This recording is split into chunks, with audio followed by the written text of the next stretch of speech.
The galaxy was vast and cold, a swirling expanse of stars and empty space that seemed indifferent to the struggles of those who called it home. In one corner of this endless void, a species known as the Varenians clung desperately to life. Their homeworld, once vibrant with lush forests and shimmering oceans, now bore the scars of relentless warfare. The skies were darkened by smoke from burning cities, and the ground trembled under the weight of invasions led by their merciless enemies, the Kalith Dominion. The Kaliths were not like other beings in the galaxy. They were biomechanical creatures, part flesh and part machine, fused together into a hive-mind collective that sought only domination. Wherever they went, they left behind silence, worlds stripped of life, reduced to barren wastelands where nothing could grow or thrive again. For decades, the Varenians had fought bravely against these invaders, but their efforts were futile. Outmatched and outnumbered, they faced extinction. In their darkest hour, the Varenian elders gathered in a hidden underground chamber beneath the ruins of their capital city. Around them, holographic projections flickered weakly, displaying maps of conquered territories and dwindling resources. The air was heavy with despair, yet amidst the gloom, there lingered a faint spark of hope. Ancient texts spoke of a distant world, a place so harsh and unforgiving that its inhabitants became stronger than any other species in the galaxy. These beings were called Deathworlders, and legend claimed they possessed unmatched resilience and courage. One elder, an aged Varenian named Kayla, stood before the council. Her voice was steady despite the gravity of the situation. "Our ancestors spoke of humanity," she said, her luminous eyes glowing softly in the dim light. "They told stories of Earth, a planet so treacherous that survival itself was a triumph. If we are to endure, we must summon the Deathworlders." Her words stirred murmurs among the assembled leaders. Some doubted the legends, dismissing them as mere myths born of desperation. Others, however, saw no other choice. With trembling hands, Kayla activated a device connected to a network of quantum transmitters scattered across the galaxy. It was their last resort, a universal distress call encoded with advanced signals designed to reach even the most remote civilizations. Far away, on a blue-green planet orbiting a yellow sun, the message arrived without warning. Humanity had come a long way since its early days of exploration. Centuries of conflict and adaptation had transformed Earth's people into formidable interstellar travelers. Their ships roamed the stars, carrying soldiers, scientists, and settlers eager to carve out new lives among alien worlds. But even among such achievements, the arrival of the Varenian signal sent shockwaves through the United Earth Space Command, UESC. Jamin sat hunched over his console in the UESC's central monitoring station, his fingers dancing across the keyboard as lines of code scrolled past on the screen. He was young, barely in his mid-20s, with sharp features and an intense focus that often made him seem older than he was. As an astrophysicist specializing in interstellar communications, Jamin spent most of his time deciphering strange signals from deep space. Most turned out to be natural phenomena or stray transmissions from distant probes. This one, however, was different. The moment the signal hit his system, Jamin felt a chill run down his spine. It wasn't random noise. It carried structure, intent. Lines of data formed patterns too complex to ignore. Leaning closer, he began decoding the message piece by piece.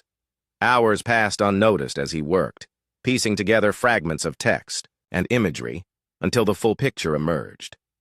When he finally understood the message, Jamin sat back in his chair, stunned. The Varenians weren't just asking for help, they were pleading for salvation. Their words painted a dire picture: entire planets overrun, populations enslaved, cultures erased. And then came the part that sent a jolt through him. "To the Deathworlders of Earth, we call upon your strength. You alone can stand against the darkness closing in around us." For a moment, Jamin wondered if it was some elaborate prank. Humanity had certainly earned its reputation as survivors of Earth's brutal environment, but being hailed as saviors? That seemed far-fetched. Still, something about the message rang true. There was urgency in the tone, desperation in the plea. Whatever was happening, it was real, and it was bad. He forwarded the decoded message to Admiral Haiji, the commanding officer of the Deathworlder Armada. Known for her tactical brilliance and unyielding resolve, Haiji was a figure of both respect and fear within the UESC.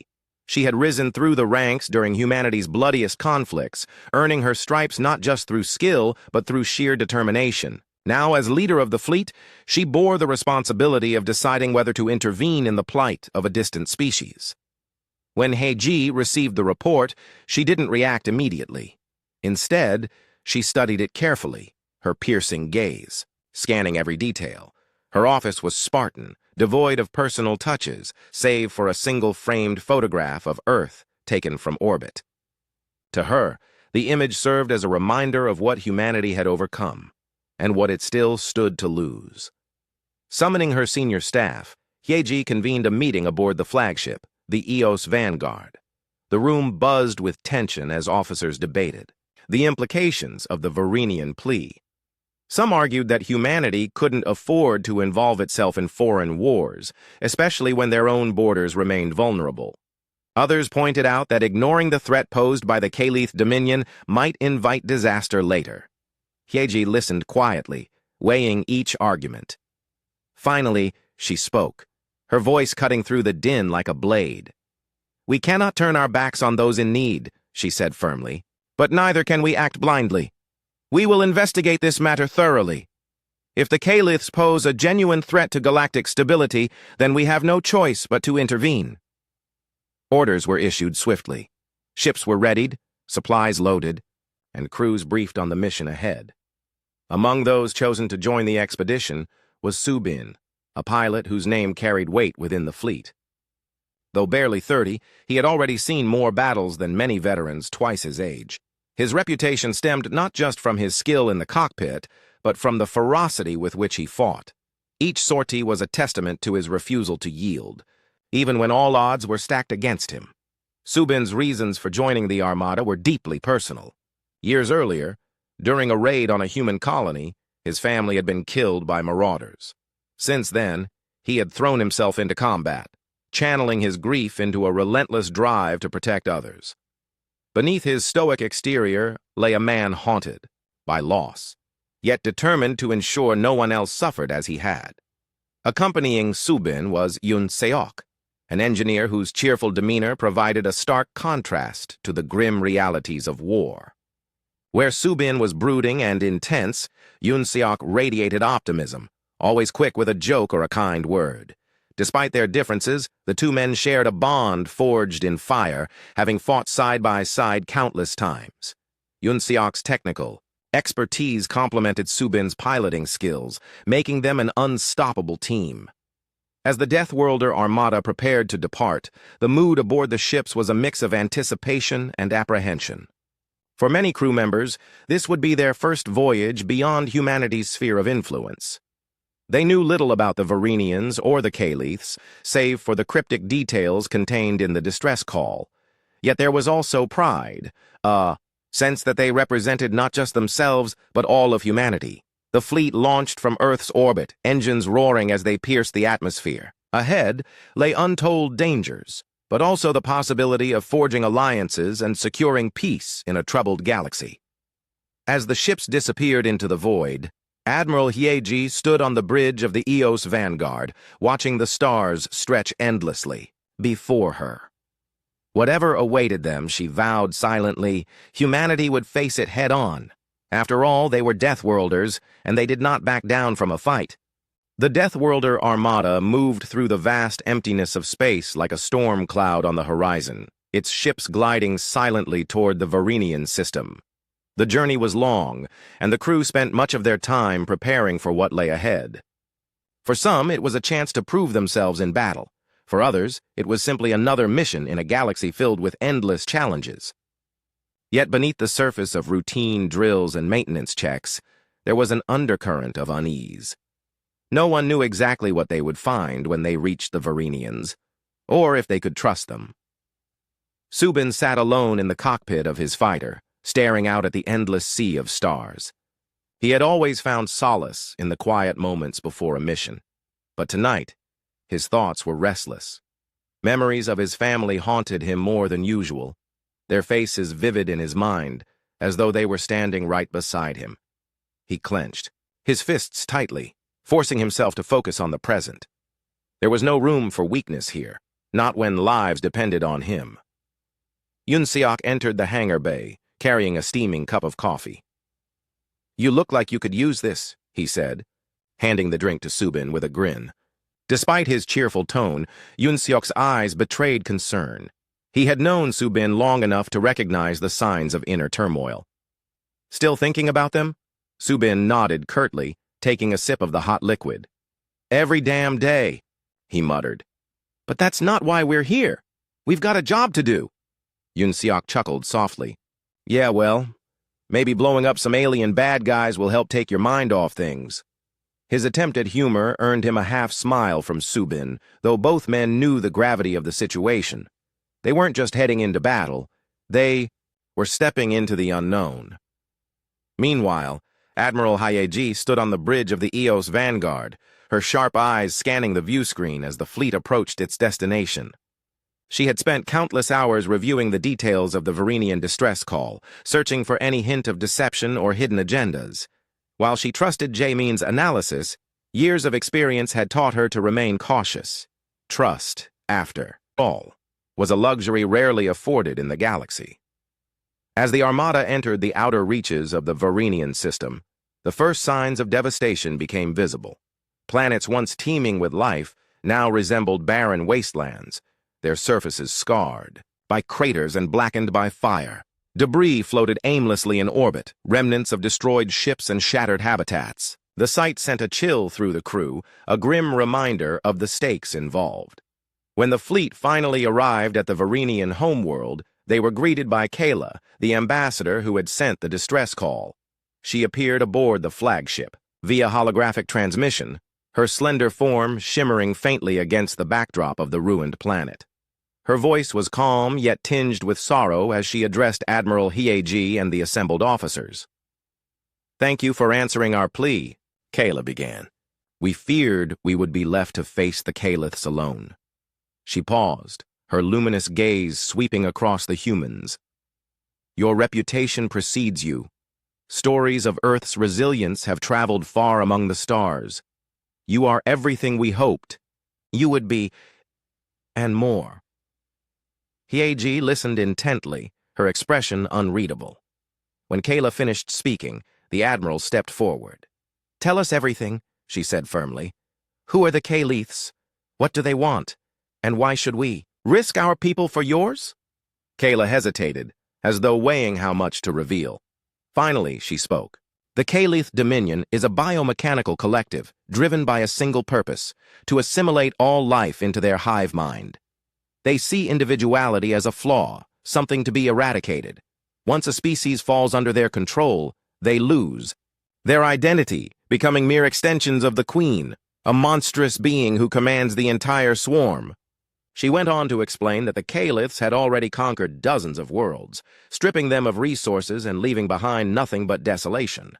The Varenians had resisted longer than most, thanks to their advanced technology and knowledge of quantum mechanics, but even that advantage was fading. Their defenses were crumbling, and without aid, they would soon fall. Hyeji considered Kayla's words carefully. There was truth in them, but also uncertainty.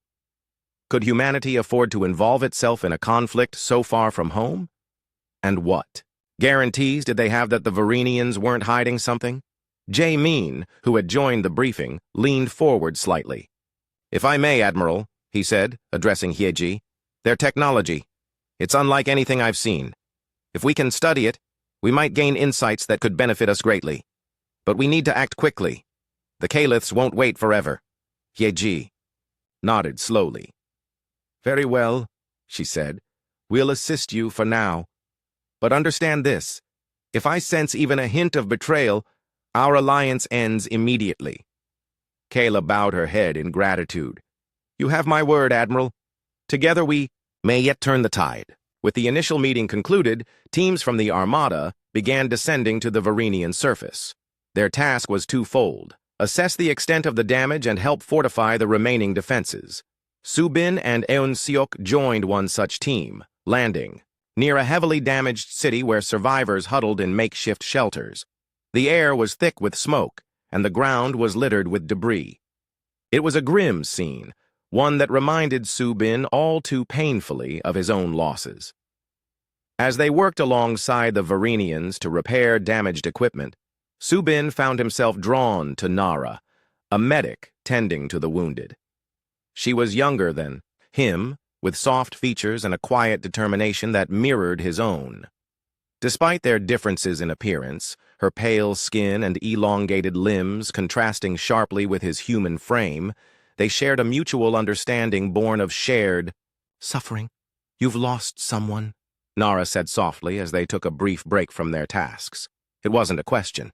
She could see the pain etched into his face. "My family," Su-bin replied, his voice rough with emotion. "They didn't deserve what happened to them." Nara nodded, her eyes filled with empathy. "I know how that feels. My brother, he was taken by the Caliths. I never saw him again." She paused, swallowing hard. "Sometimes I wonder if fighting back is worth it. If we're just delaying the inevitable." Su-bin looked at her, his expression hardening. "It's worth it," he said firmly, "because if we don't fight, they win, and I refuse to let that happen." His words seemed to resonate with Nara, who offered a small, grateful smile. Over the next few days, they worked closely together, forming a bond that transcended language and species.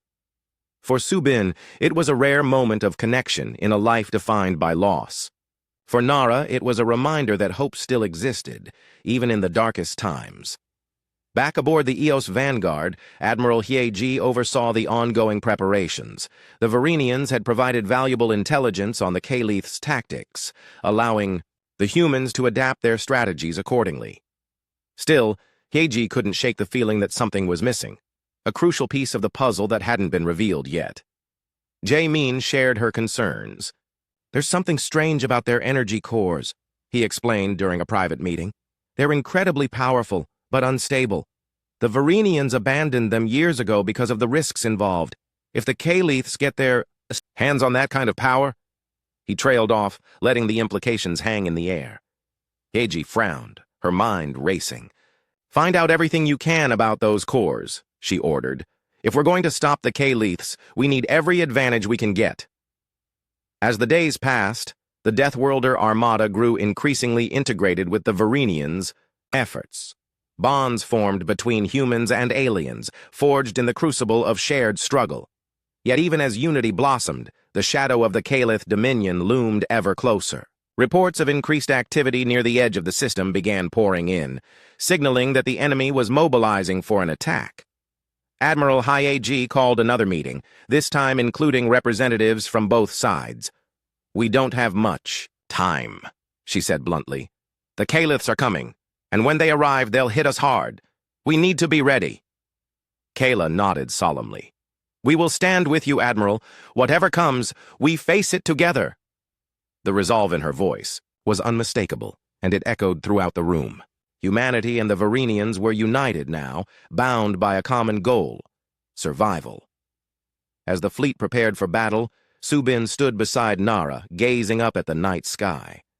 Somewhere out there, the Caliths were gathering their forces, preparing to strike. "We'll stop them," Su-bin said quietly, more to himself than to Nara. "No matter what it takes." Nara placed a gentle hand on his shoulder. "I believe you," she whispered, "and I'll be right there with you." Together, they turned back toward the encampment, ready to face whatever lay ahead. The stage was set, the players assembled. The galaxy held its breath, waiting to see whether the Deathworlders and their newfound allies could rise to meet the challenge, or whether the darkness would consume them all. The calm before the storm never lasts long in war, and for the Deathworlder Armada, it ended abruptly. The humans and Varenians had barely finished reinforcing their defenses when alarms blared across the fleet. A scout ship monitoring the edge of the system reported movement. Too much movement to be anything but an attack force. The Calith Dominion was coming. Admiral Hyeji wasted no time. She ordered all ships to prepare for battle while ground teams scrambled to secure key positions on the planet's surface. The Varenians, though outnumbered and outgunned, stood firm alongside their human allies. For the first time in years, they felt a glimmer of hope. If anyone could turn the tide against the Caliths, it was these Deathworlders who had survived Earth's harsh embrace. Subin and Eunseok were among the first responders, launching their fighters into orbit to intercept the incoming threat. As their small squadron emerged from the atmosphere, they were met with a sight that made even seasoned pilots like Subin grip their controls tighter. The Calith fleet stretched endlessly across space, a swarm of biomechanical ships pulsing. With eerie green light, each vessel seemed alive, its surface rippling like muscle beneath metal plating. It was as if the entire armada was one massive organism, each part connected to the whole. "Looks like we've got company," Eunseok said over the comms, his usual cheerfulness replaced by grim determination. "Any ideas, boss?" Subin didn't respond immediately. His eyes scanned the enemy formation, searching for weaknesses. He knew the Caliths would rely on overwhelming numbers and precision strikes, tactics designed to crush resistance quickly. But humanity had faced similar odds before, and won.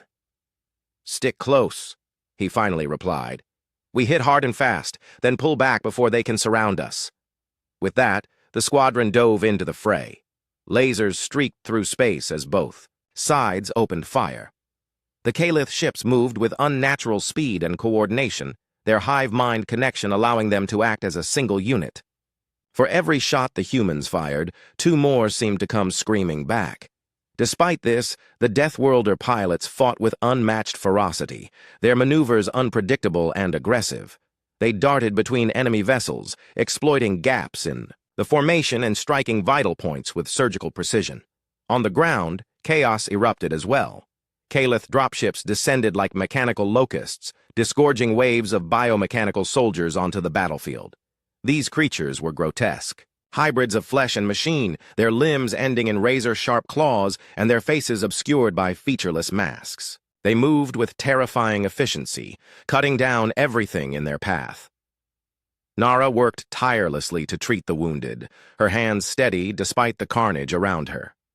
Bodies lay scattered across the makeshift field hospital, some human, others Varenian. Every now and then she glanced toward the horizon, where flashes of light signaled ongoing combat.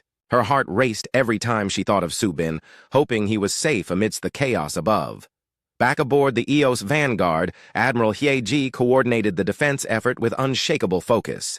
The bridge buzzed with activity as officers relayed updates from the front lines. "Red team reports heavy losses," one officer called out. "Blue team is holding but requesting reinforcements." Hyeji clenched her jaw.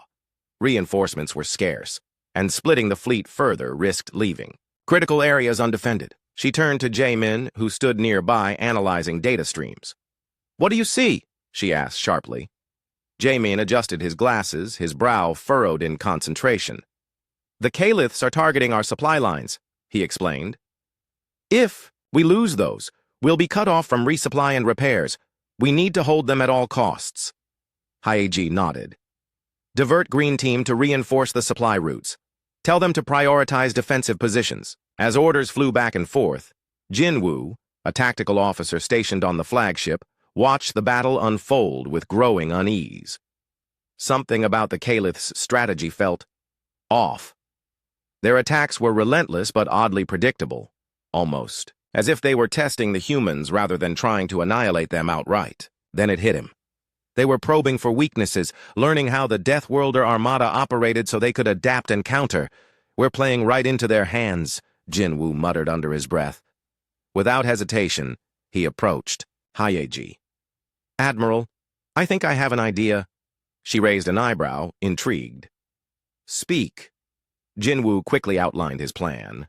Instead of spreading their forces thin, trying to defend every position, they should concentrate their firepower on a single, decisive strike. By targeting the largest Calith command ship, the one likely controlling the hive mind, they could disrupt the entire enemy fleet's coordination. It was a risky move, requiring perfect timing and execution, but it might just work. Hyeji considered the proposal carefully. Risky or not, it was their best chance to break the stalemate. "Do it!" she commanded. Gather all available fighters and prepare for a concentrated assault. Word spread quickly through the fleet. Pilots scrambled to regroup, forming a massive strike force led by none other than Subin. Despite the danger, there was a sense of purpose among the crew. This wasn't just another battle. It was a chance to prove humanity's resilience once again. As the strike team approached the Caliph command ship, the enemy fleet reacted predictably, sending waves of smaller vessels to intercept them. But Subin and his squadron had anticipated this. Using evasive maneuvers honed through years of experience, they slipped past the initial defenses and closed in on their target. Inside his cockpit, Subin's mind raced. Memories of his family flooded back, fueling his determination. He couldn't let the Caliphs win. Not here, not now. With a roar of defiance, he pushed his fighter to its limits, weaving through enemy fire until he reached the command ship's hull. "All units, follow me," he barked over the comms. "Focus fire on the central core." Laser blasts hammered the massive vessel, carving deep scars into its metallic skin. Explosions rippled across its surface as internal systems failed. Yet even as the command ship began to falter, the Caliphs refused to yield. Swarms of biomechanical drones surged forward, attempting to overwhelm the attackers. Yun Seok's voice crackled through the comms. "They're closing in. We need to pull back." "No," Subin replied firmly. "Not yet. Hold your ground." Against all odds, the strike team pushed forward, their combined firepower finally breaching the command ship's outer defenses. Inside, the Caliph hive mind reeled as its control over the fleet wavered. Ships began drifting aimlessly, their synchronized movements disrupted. The tide of the battle shifted dramatically, but victory came at a cost. One by one, human fighters fell victim to the relentless assault. Among them was Eun Seok, whose ship took a direct hit during the final push. Subin watched in horror as his friend's craft disintegrated in a burst of flame. Grief threatened to consume him, but he forced himself to stay focused. There would be time to mourn later, if they survived. Back on the ground, Nara saw the explosions in orbit and prayed silently for Subin's safety. Around her, the fighting continued, though the Caliph forces were noticeably less coordinated without their command ship. Slowly but surely, the tide turned in favor of the defenders. When the dust settled, the Caliph fleet retreated, leaving behind a trail of wreckage. The humans and Varenians had won, for now, but the victory was bittersweet. Many lives had been lost, including beloved comrades like Yun Seok. The survivors gathered to honor their fallen, their hearts heavy with sorrow yet filled with resolve. Admiral Hyeji addressed the fleet, her voice steady despite the weight of what had transpired. "Today, we showed the Caliphs that humanity does not bow to tyranny," she declared. "But this is only the beginning. They will return, stronger and more determined than ever. We must be ready." Her words resonated deeply with everyone present. Though battered and bruised, the Deathworlder Armada remained unbroken. Together with the Varenians, they had proven that unity and courage could overcome even the darkest threats. As night fell over the ruined planet, Subin stood alone on a hill overlooking the battlefield. Behind him, Nara approached cautiously, unsure if he wanted company. When she placed a hand on his shoulder, he didn't pull away. "They'll pay for this," Subin said quietly, his voice laced with anger and grief. "Every last one of them." Nara nodded, her own eyes shining with tears. "And we'll make sure they never forget what happens when they mess with us." Together, they gazed up at the stars, knowing the fight was far from over. But for now, they allowed themselves a moment of quiet reflection, a brief reprieve before the next storm arrived. The aftermath of the battle left the Deathworlder Armada and their Varenian allies in a fragile state. Repairs were underway, but the damage was extensive, both to their ships and to their spirits. The victory had been hard fought, yet it felt hollow without Unseok's laughter echoing through the halls or the familiar banter that once filled the air. For Subin, the loss of his closest friend weighed heavily on him. He moved through the days like a ghost, driven by duty but unable to shake the emptiness inside. Jaemin, meanwhile, threw himself into work, hoping to distract himself from the grief gnawing at the edges of his mind. He spent hours poring over data collected during the battle, searching for any advantage they could use against the Caliths. His focus eventually led him deep into the ruins of a nearby Varenian city, a place abandoned long before the Calith invasion. The structures were crumbling, overtaken by vines and decay, but something about the site drew him in, a faint energy signature detected by his equipment. As he explored the ruins, Jamin uncovered relics of a forgotten age. Ancient machines lay dormant, their surfaces etched with intricate designs that hinted at advanced technology far beyond anything humanity currently possessed. In the heart of the ruins, he found what appeared to be an archive chamber, its walls lined with holographic displays frozen in time. With careful adjustments, he managed to reactivate one of the projections. What he saw stunned him. The images depicted the Varenians not as the peaceful species they were today, but as warriors wielding devastating weapons powered by glowing cores. These cores radiated immense energy, capable of leveling entire cities in moments. However, the texts accompanying the images spoke of catastrophic consequences. The cores were unstable, prone to violent explosions if mishandled. The Varenians had sealed them away centuries ago, fearing the destruction they might unleash. Jamin's mind raced as he processed the implications. If they could harness even a fraction of that power, it might give humanity the edge they needed to defeat the Caliths. But the risks were enormous. Mishandling the cores could result in catastrophic failure, potentially wiping out their own forces along with the enemy. Still, Jamin knew they couldn't afford to ignore this discovery. Gathering samples and detailed scans, he returned to the Eos Vanguard to present his findings to Admiral Hyeji. When Jamin entered the briefing room, Hyeji was already there, her sharp eyes scanning reports from the front lines. She looked up as he approached, sensing the urgency in his demeanor. "What is it?" she asked, cutting straight to the point. Jamin took a deep breath before speaking. "I found something in the ruins," he began. "Energy cores. Powerful enough to turn the tide of this war. But they're dangerous, extremely dangerous." He explained everything. The Varenians' history with the cores, their decision to abandon them, and the potential consequences of using them now. Hyeji listened intently, her expression unreadable. When he finished, she leaned back in her chair, considering the options. "We can't ignore this," she said finally. "If these cores are as powerful as you say, we need to find a way to use them safely. Assign your best engineers to modify them. We'll take the risk if it means saving lives." Jamin nodded, though doubt lingered in his mind. Modifying. The cores would require precision and ingenuity, qualities embodied by few people in the fleet. Thankfully, one of those individuals was Jin Woo, whose tactical brilliance extended beyond strategy to include technical problem-solving. Alongside Yoon Seok's former protege, a young engineer named Min-soo, Jin Woo set to work analyzing the cores and devising ways to stabilize them. Their task was daunting.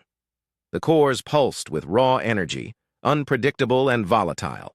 Every attempt to interface with them triggered fluctuations that threatened to overload the containment systems. Yet Jinwoo and Min-soo refused to give up. They worked tirelessly, running simulations and testing prototypes until exhaustion blurred the lines between day and night. On the ground, Subin struggled to find purpose amid the chaos. Without Yoon Seok by his side, flying felt different, less exhilarating, more mechanical. Nara noticed the change in him and made a conscious effort to stay close, offering quiet support whenever she could. Their bond had grown stronger since the battle, forged in shared sorrow and mutual determination. One evening, as they walked together through the encampment, Nara broke the silence. "You're carrying too much," she said softly.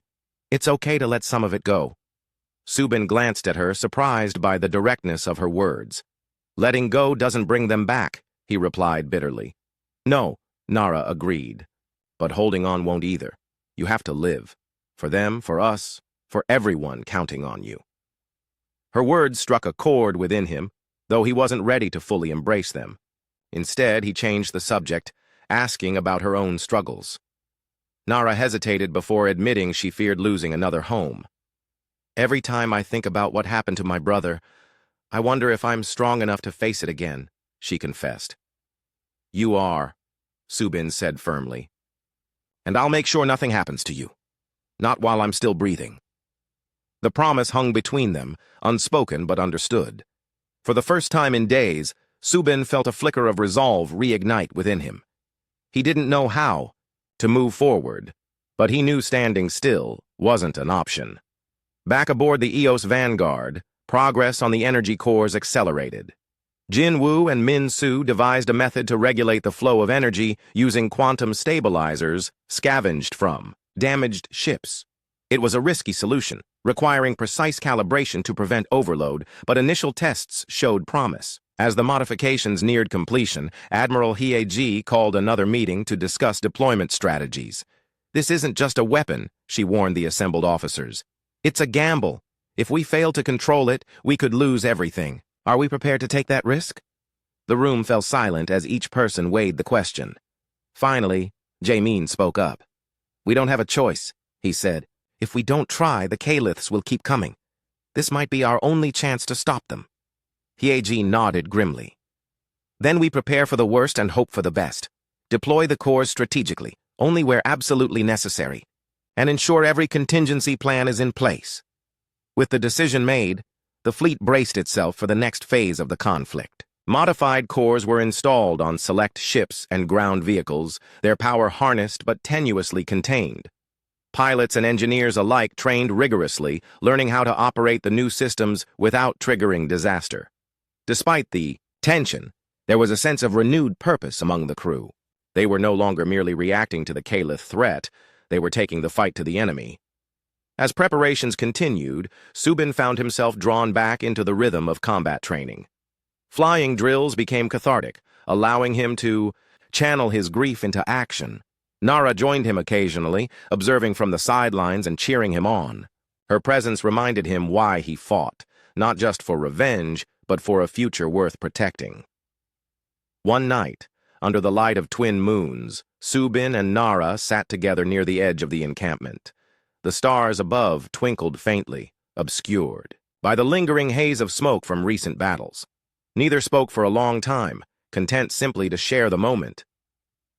Do you think we'll win? Nara asked suddenly, breaking the silence. Subin hesitated before answering. I don't know, he admitted, but I do know one thing. We won't give up. Not while there's still breath in our lungs. Nara smiled faintly, leaning her head against his shoulder. That's good enough for me. In the distance, the hum of machinery and the murmur of voices carried through the night. Humanity and the Varenians stood united, bound by shared sacrifice and unwavering resolve. The road ahead was uncertain, fraught with danger and despair. But for the first time in what felt like forever, there was hope, a fragile, flickering flame that refused to be extinguished. The day of reckoning arrived sooner than anyone expected. Intelligence reports confirmed that the Calith Dominion was regrouping, its forces swelling as they prepared for a massive counteroffensive. The Deathworlder Armada and their Varenian allies knew this would be the decisive battle, the moment where victory or defeat would shape the fate of countless worlds. Tensions ran high across the fleet, but there was no time for hesitation. Humanity and the Varenians had staked everything on this fight, and now it was time to see if their gamble would pay off. Admiral Hieji stood on the bridge of the Eos Vanguard, her sharp gaze fixed on the view screen as the enemy fleet emerged from hyperspace. This time, the Caliths came in greater numbers, their biomechanical ships glowing with an ominous intensity. At the center of the formation loomed a colossal dreadnought, larger than anything humanity had faced before. Its surface bristled with weapons, and its core pulsed with energy that seemed almost alive. Looks like they're not holding back, Jamin muttered, standing beside Hieji. His voice was calm, though his knuckles were white from gripping the console. Hieji didn't respond immediately. Her mind raced through the strategies they had rehearsed, weighing the risks of every possible move. Finally, she turned to her officers. Deploy the modified cores as planned. Target their dreadnought first. It's the heart of their operation. If we can take it down, the rest will follow. Orders flew through the fleet, and the humans launched their attack with precision born of desperation. Fighter squadrons surged forward, led by Subin, whose determination burned brighter than ever. Behind them, capital ships unleashed salvos of energy blasts, testing the limits of the Calith defenses. The battlefield erupted into chaos, lasers streaking through space and explosions lighting up the void. On the ground, Varenian soldiers, armed with retrofitted energy rifles, joined human infantry units in holding key positions. Nara moved among them, tending to the wounded while keeping one eye on the skies. Every explosion overhead sent tremors through the planet's surface, shaking loose debris from crumbling buildings. Despite the danger, she refused to retreat, drawing strength from the resolve of those around her. Back aboard the Eos Vanguard, Jin Woo monitored the performance of the modified cores, his fingers flying over the controls as he adjusted power levels in real time. The stabilizers held, for now, but the strain was evident. Alarms blared intermittently, warning of potential overloads. Each second felt like an eternity, but Jin Woo remained focused, trusting Min-Su to keep the systems running smoothly. Subin's squadron reached the dreadnought first, weaving through swarms of enemy fighters with practiced skill. The Calith pilots pursued relentlessly, their movements eerily synchronized. But humanity's unpredictability gave them the edge. Subin executed a daring barrel roll, narrowly avoiding a barrage of fire before retaliating with a burst of plasma that crippled a pursuing fighter. "All units converge on the dreadnought," Subin commanded over the comms. "We need to breach its shields." His squadron responded instantly, forming a tight formation as they closed in on the massive vessel. Energy blasts hammered against its defensive barrier, causing ripples of distortion, but failing to penetrate. Frustration mounted among the pilots, but Subin refused to give up. He scanned the dreadnought's surface, searching for weak points. "There!" he shouted, spotting a cluster of exposed conduits near the ship's aft section. "Focus fire there!" The squadron unleashed everything they had, their combined firepower finally breaking through the shield.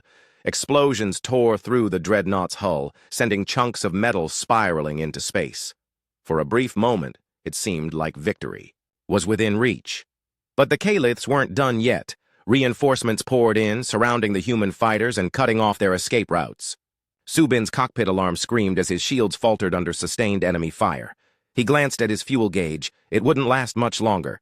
"Pull back!"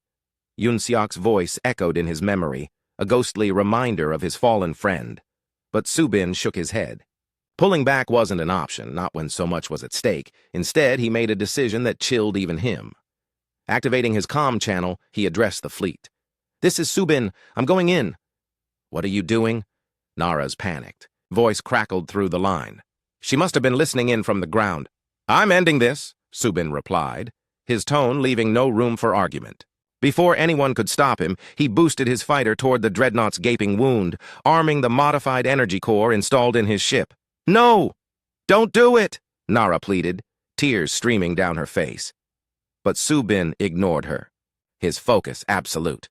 Inside the Eos Vanguard, Admiral Hyeji watched in stunned silence as Subin's plan unfolded. "He's going to sacrifice himself," she whispered, her voice heavy with regret. Yet she knew there was nothing she could do to stop him. Ordering a recall might only doom more lives, and possibly the entire mission. Jinwoo clenched his fists as he tracked Subin's trajectory. "Come on, hold together," he muttered under his breath, praying the stabilizers would endure long enough for Subin to complete his run. As Subin approached the dreadnought, memories flooded his mind. His family laughing around the dinner table. Yun Seok cracking jokes during late-night patrols. Nara's gentle smile as she bandaged his wounds. These moments defined him, shaping the man he had become. And now, they gave him the courage to face what lay ahead. "I'm sorry," he murmured, knowing Nara could hear him. Then, with a final surge of speed, he plunged into the dreadnought's exposed core. The resulting explosion lit up the battlefield, a brilliant flash of light that momentarily blinded everyone watching. The dreadnought shuddered violently before imploding, taking dozens of Calith ships with it. The loss of their command vessel threw the enemy fleet into disarray, their hive-mind coordination collapsing without the central node. Cheers erupted across the human and Varenian forces as the tide of the battle shifted decisively in their favor. Pilots who had been struggling moments earlier found renewed strength, pressing their advantage against the confused Calith remnants. On the ground, infantry units pushed forward, reclaiming territory inch by inch. But amidst the celebration, sorrow lingered. Nara sank to her knees, clutching her communicator as if hoping for some sign that Subin had survived. Tears blurred her vision, but she forced herself to stand, remembering the promise he had made, to protect her and their people. She wiped her eyes and returned to treating the wounded, channeling her grief into action. Admiral Hayeji watched, the aftermath unfold with a mixture of pride and grief. Subin's sacrifice had turned the tide, but it came at a terrible cost. She made a silent vow to honor his bravery, ensuring that his death would not be in vain. As the Calith forces retreated, battered, and broken, the surviving members of the Deathworlder Armada gathered to mourn their fallen comrades. Names were read aloud, stories shared, and promises made to carry their legacy forward. Among those honored was Subin, whose name would forever be remembered as a symbol of courage and selflessness. Though the immediate threat had passed, the war was far from over. The Calith Queen still lived, her wrath undiminished. But for now, humanity and the Varenians had won a crucial victory, one that proved their unity could overcome even the darkest odds. Under the light of twin moons, Nara stood alone on a hill overlooking the battlefield. She gazed up at the stars, imagining Subin somewhere among them, watching over them all. A single tear slid down her cheek, but her lips curved into a faint smile. "We'll finish what you started," she whispered. "For you, for us, for everyone." And with that, she turned back toward the encampment, ready to face whatever challenges lay ahead.